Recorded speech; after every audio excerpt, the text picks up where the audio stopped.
Madame, Monsieur, bonjour.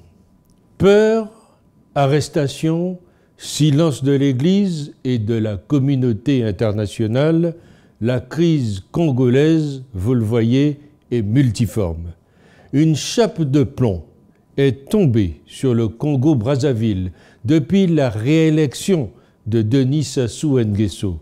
L'Union africaine, l'Union européenne, la France ne s'alarme pas de la dérive autoritaire du régime, pire, ils le soutiennent. Depuis une vingtaine d'années, le président joue à l'indispensable homme fort, sécurocrate, qu'une France-Afrique béate, de Jacques Chirac à François Hollande, a applaudi des deux mains plutôt que du bout des doigts, et soutiennent ouvertement le terrorisme d'État, comme on le voit encore avec l'emprisonnement des prisonniers politiques dont le véritable vainqueur de la dernière élection présidentielle, le général Jean-Marie Michel Mokoko. Denis Sassou Nguesso, l'inamovible président du Congo, maintient sa population dans la misère la plus absolue. Que font l'Américain Trump et le Français Macron?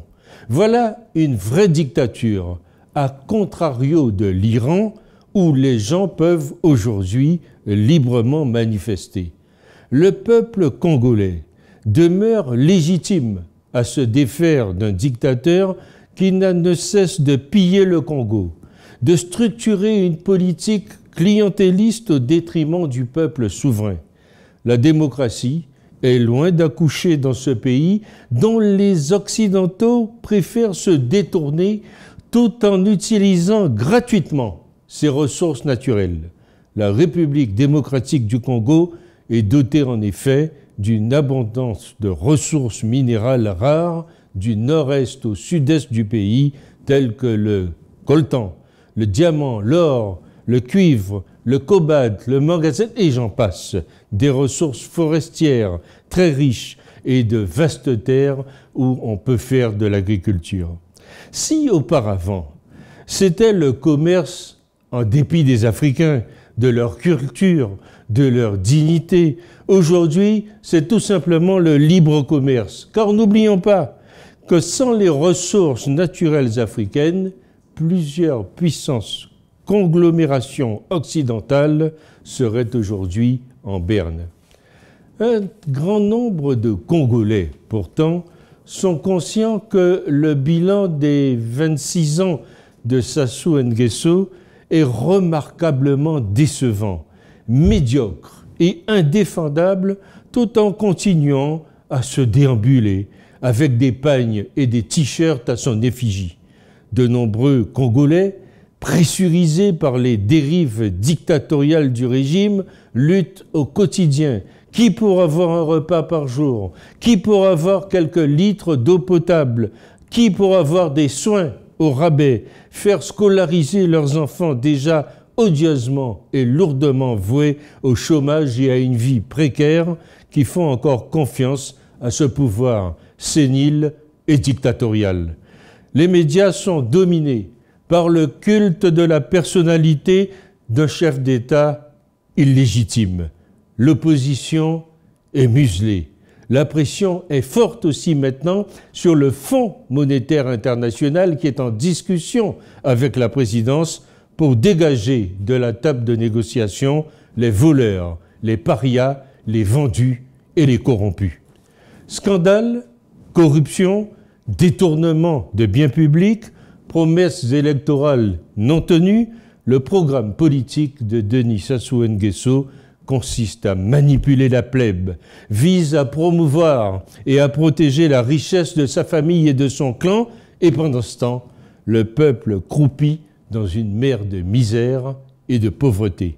Ces indicateurs sociaux et économiques sont autant d'étincelles qui peuvent embraser tout le Congo qui ressemble aujourd'hui à une entreprise en cessation de paiement. C'est la banqueroute. Le pays a perdu ses lettres de noblesse dans le concert des nations.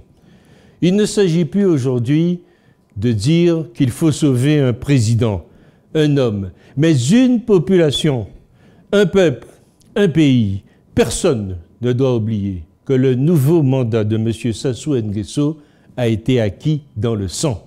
C'est pour cela aussi qu'il ne doit pas le terminer.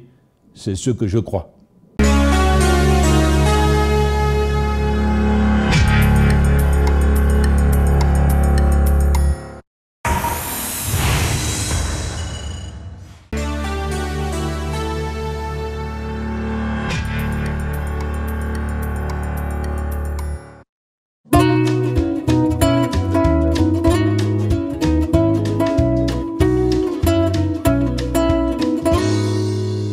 Pour toutes vos stratégies de communication, vos manifestations politiques et culturelles, vos conférences et séminaires de formation, pour toutes vos cérémonies de mariage et de baptême, vous avez désormais une adresse professionnelle.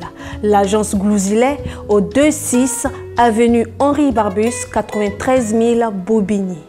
Un studio high-tech de 49 mètres carrés est mis à votre disposition avec du matériel moderne de production et de post-production.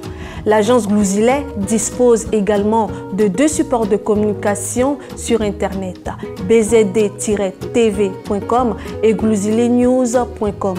Pour plus d'informations, vous pouvez nous joindre au 09 19 588 881, 06 30 768 600, 06 65 381 367.